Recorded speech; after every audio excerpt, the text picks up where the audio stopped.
tough question because there's many ways it can go. It's going to splinter. People want more, you know, they're not just really just happy with a product because they're told that's what the new thing is and you should buy it. People are challenging that now, a lot more perceptive to what's going on behind the scenes. Yeah, they're giving the consumer a little bit more freedom and, like, I guess, choice. They're putting it into their hands. I personally can't see any, you know, kind of let up in the thirst for, you know, sought after shoes. I think you're going to have, I kind of, you know, in the panel discussion, I kind of touched on it. You know, you've got a whole luxury movement going on right now, where people are wearing Balenciagas, Pradas and all that kind of stuff. And then there's the sort of hype heads, but then there's a little bit of cross-pollination as well, which I don't think the panel recognised.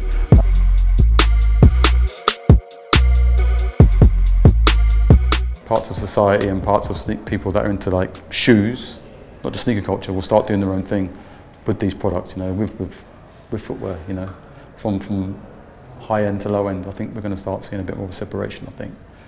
But I think hype's still going to be #1 ruler.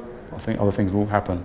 As it happens with fashion, it will happen with footwear. This is the evolution of where sneakers are right now. You know, there's basically a demand there that is outstripping the supply. So there needs to be a platform that, you know, leverages that.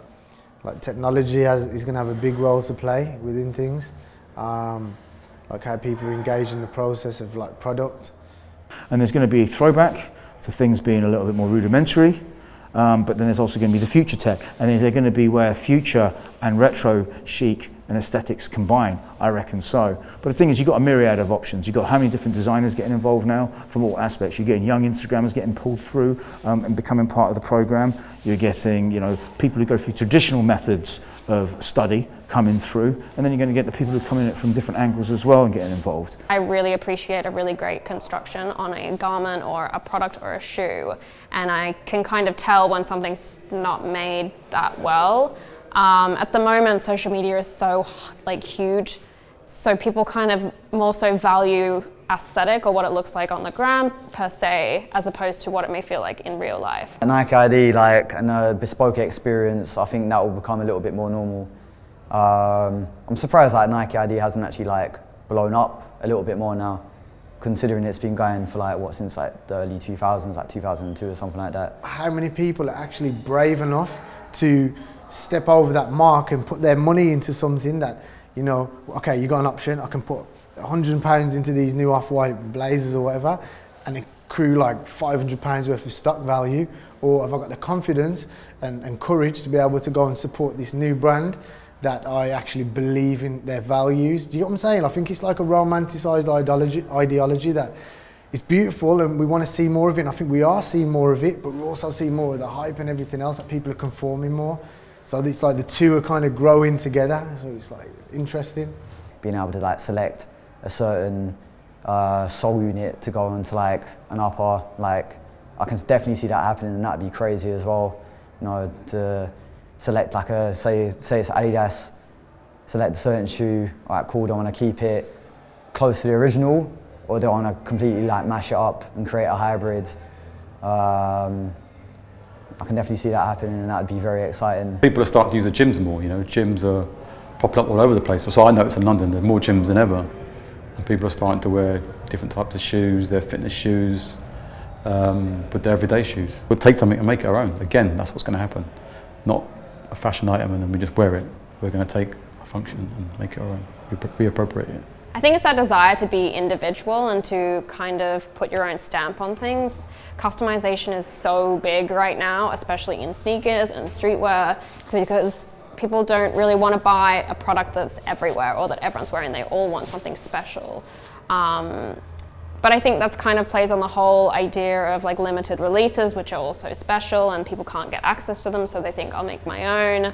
But I think customization is a really great way for people to explore, you know, the structure or the production techniques that you use to make those shoes. Everyone's got like a sense of nostalgia within them, right?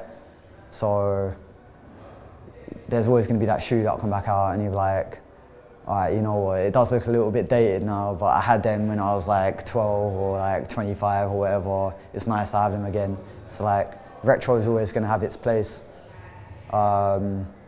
but you know, innovation does need to like continue, and it always will anyways. I'm coming from a place where I'd probably like to see that there's more kind of interaction with, you know, the consumer and the creators, so to speak, in terms of like what products being, you know, developed, made, and like engaging through experience, events, like consultations, like even like through open forum, like a process of engagement through doing. Put your money where your mouth is and step next to us. You know, I've had conversations with a lot of big brands over the last few years, but how many of them are really willing to take a leap of faith with, you know, like a real underground entity like myself, who doesn't necessarily bring all this like commercial value or hype. So a bit more courage, man, I want to see from the brands. You know, when everyone starts looking the same, you know, someone has to rebel, someone has to go another way, go against the grain, and I think those ones that get the grain will become the leaders, and you know, then you get followers, and then everyone follows that, and then it changes again. I think it's the flow. It's just, you know, like waves up and down. We'll figure out a way. I can only see the whole scene, you know, the whole scene that StockX is involved in, you know, growing from strength to strength. I have to say, it's a very exciting time. It's never been a more exciting time, because you've got all these stories that are waiting to happen, and hopefully they will.